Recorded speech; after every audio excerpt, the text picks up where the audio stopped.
ஞானானந்தமயம் தெய்வம் நிர்மலஸ்படிகாகிருதியும் ஆதாரம் சர்வ வித்யாநாமய கிரீவம் பாஸ்மகே. நேயர்கள் அனைவருக்கும் அஸ்ட்ரோ KS ஐயங்காரின் பணிவான நமஸ்காரங்கள். மாத பலன் குரோதி வருஷம் தை மாதத்தினுடைய பலன்களை பார்க்கலாம். முதல்ல இந்த குரோதி வருஷம் தை மாதம் அப்படின்றது 14/1/2025 12/2/2025 வரலும் உண்டான காலகட்டத்தை குரோதி வருஷம் தை மாதம்னு சொல்கிறோம். இந்த மாத பலனில் பொதுவாகவே நம்ம சௌரமானம்னு சொல்லக்கூடிய சூரியன் ஒரு ராசியிலிருந்து அடுத்த ராசிக்கு மாறுறதை வச்சு தான் மாதத்தை வைத்து குறிப்பிடுறோம்.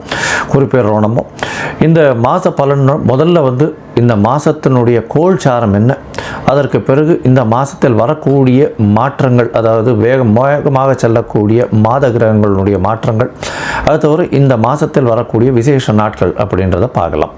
இந்த மாதத்தினுடைய கோல்சாரம் அப்படின்னு பார்த்தாலேயானால் ரிஷபத்தில் குரு வக்கரத்திலையும், கடகத்தில் செவ்வாய் வக்கரத்திலையும், கன்னியில் கேது, தனுசுவில் புதன், மகரத்தில் சூரியன், கும்பத்தில் சனி சுக்கிரன், மீனத்தில் ராகு.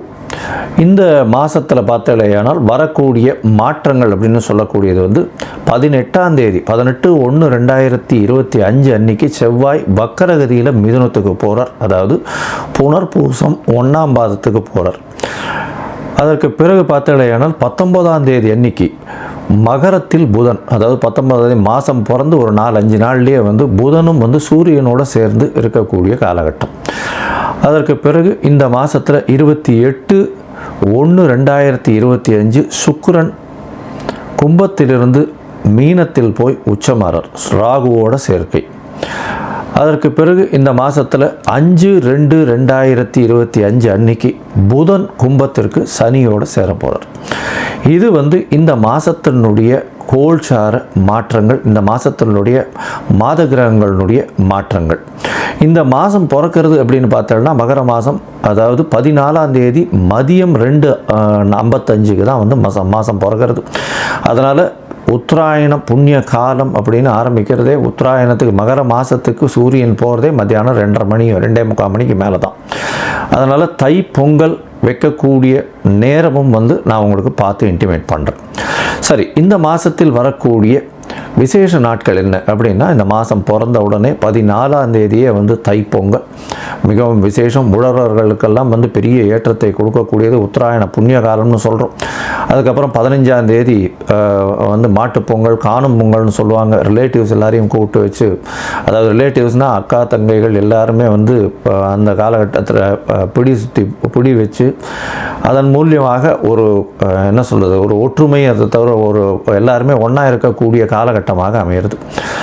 இந்த மாதத்தில் பார்த்தோம்னா உத்தராயணம் அப்படின்றதுனால தேவர்களுக்கு பகல் பொழுதாக சொல்லக்கூடியது. அதனால் ஒரு பெரிய ஏற்றமான விஷயம். எல்லா விஷயங்களும் இந்த மாதம் மொத்தமே பார்த்தோம்னா நிறைய முகூர்த்தங்கள் நல்லபடியாகவே இருக்கும். அதாவது பொதுவாகவே தை மாதம்னு சொன்னோம்னா முகூர்த்தங்கள் அதிகமாக இருக்கக்கூடிய காலகட்டம். இந்த வருஷம் சற்று கம்மியாக இருக்கும். ஏன்னா குருவும் வக்கரகதியில் செவ்வாயும் வக்கரகதியில் இருக்கிறதுனால இந்த முகூர்த்தங்கள் பார்த்து வைக்கிறது கொஞ்சம் கஷ்டமாக இருக்குது. கொஞ்சம் பார்த்து இது பண்ணுறது நல்லது. ஏன்னா 2 கிரகங்களும் ரொம்பவும் முக்கியமான கிரகங்கள் திருமணத்தை பொறுத்தவரையிலும். அந்த 2 கிரகங்களும் வக்கரத்தில் இருக்கிறதுனால சற்று இந்த முகூர்த்த தினங்களுக்கு சற்று பின்னடைவு இருக்கிறதா பார்க்குறேன். அடுத்தது பார்த்தீங்கன்னா இந்த மாதத்தில் தியாகராஜ ஆராதனை, அதாவது சத்குரு தியாகராஜர் அப்படின்னு திருவையாறில் அவருடைய ஆராதனை விழா நடக்கும். அதாவது பஞ்சரத்ன கீர்த்தனை இதெல்லாம் ரொம்ப அபூர்வமாக அதிசயமாகவும் நடக்கக்கூடிய காலகட்டமாக அமைய போகிறது. இந்த வருஷம் பார்த்தோம்னா அது தியாகராஜ ஆராதனை 18/1/2025 அன்னைக்கு இது வருது.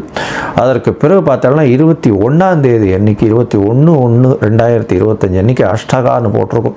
அதாவது அஷ்டகா அன்வஷ்டகா அப்படின்றது சப்தமி அஷ்டமி நவமி இந்த 3 தினங்கள் மார்கழி தை மாசி பங்குனி இந்த 4 மாதங்களும் தர்ப்பணம் பண்ணுறது. இந்த வருடத்திற்கு 96 தர்ப்பணம்னு சொல்லக்கூடியதில் இந்த 12ம் அடங்கும். அது ரொம்ப முக்கியமான விஷயம். இதை தவிர பார்த்தாலேயானால் இந்த மாதம் இந்த தை மாதத்தில் வாஸ்து புருஷன் கண் விழிக்கும் நேரம் வேறு வருது. மிகவும் விசேஷமான காலகட்டம். வாஸ்து புருஷன் கண் விழிக்கும் நேரம் அப்படின்னு சொல்லக்கூடியது 9:52 11:22 வரலும் இருக்கக்கூடிய காலகட்டம்.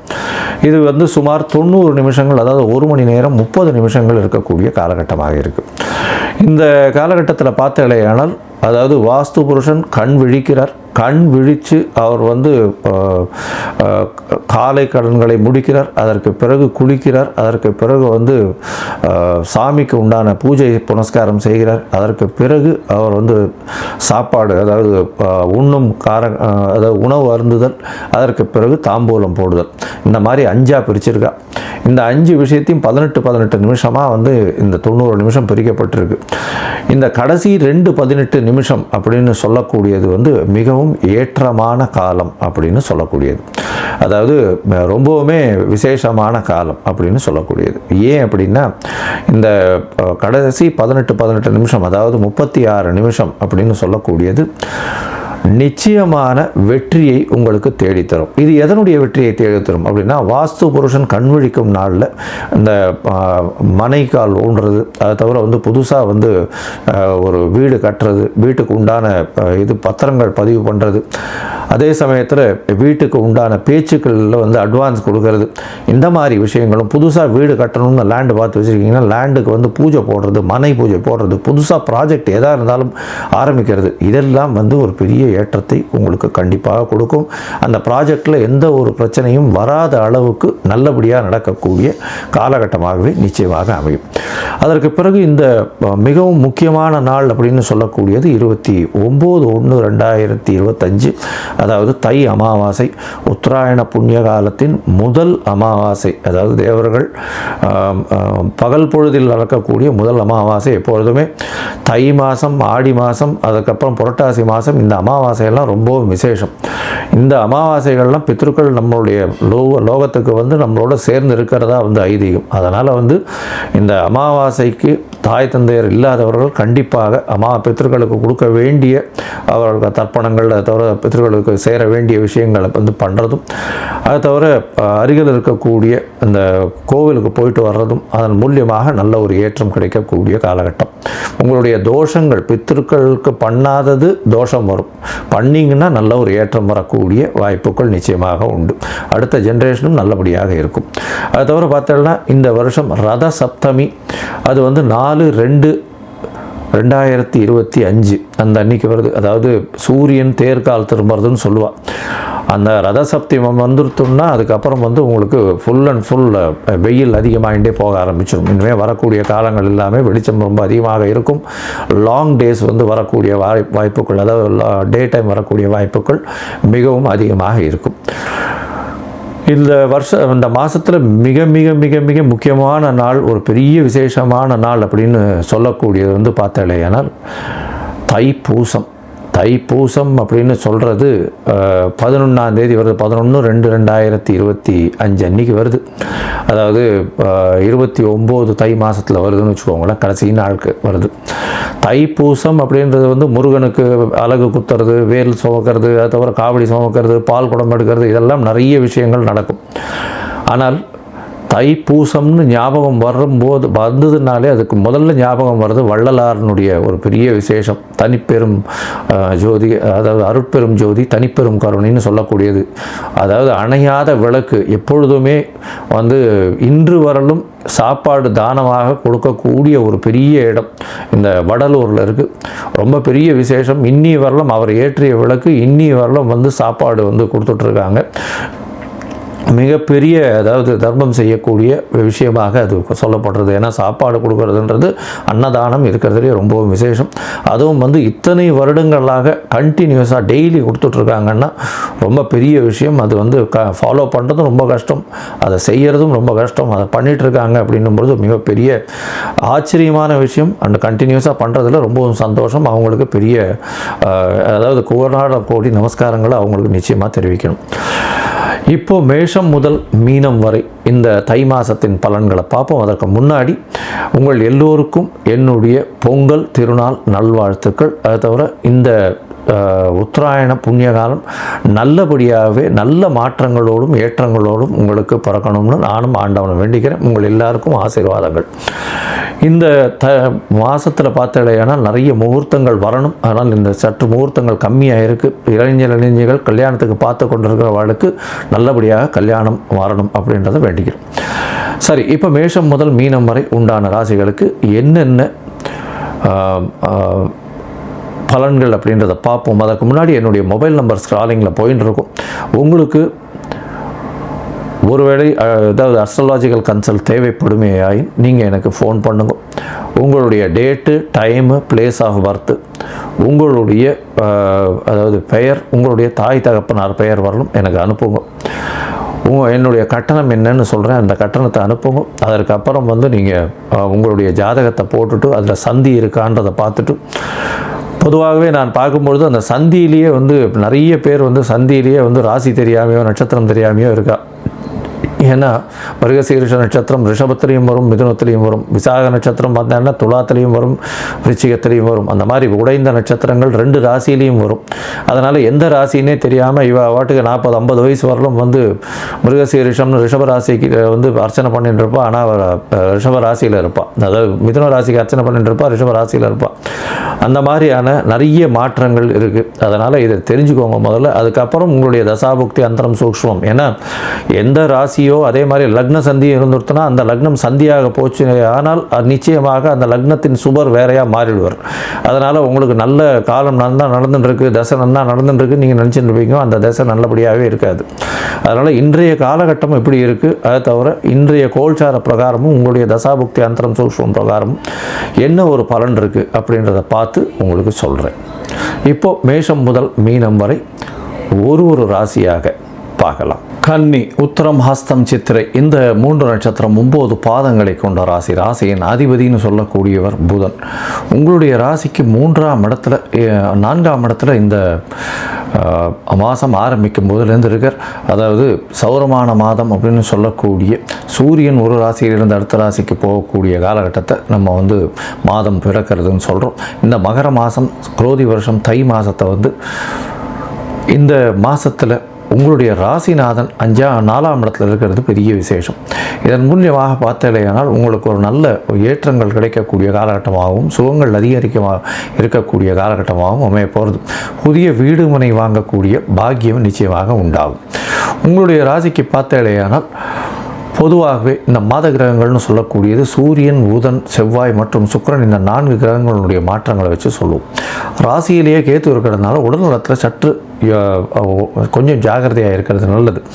மென்டல் ஸ்ட்ரெஸ் அதிகமாக இருக்கும். ஒரு சின்ன மனசில் பயம் கலந்து இருந்து கொண்டே இருக்கும். ஏதாவது விஷயங்கள் ஆகுமா ஆகாதான்றது ஒரு மனக்லேசங்கள் இருந்து கொண்டே இருக்கும். உங்களுடைய ராசிக்கு பார்த்தேனால் 5ஆம் இடத்துல சூரியன் இருக்கிறது ரொம்ப விசேஷம். 12ஆம் அதிபதியாக இருந்தாலும் 5ஆம் இடத்தில் போய் சூரியன் இருக்கிறதன் மூலியமாக நல்ல ஒரு ஏற்றம் கிடைக்கும். குழந்தை பிராப்தி கிடைக்கக்கூடிய வாய்ப்புகள் உண்டு.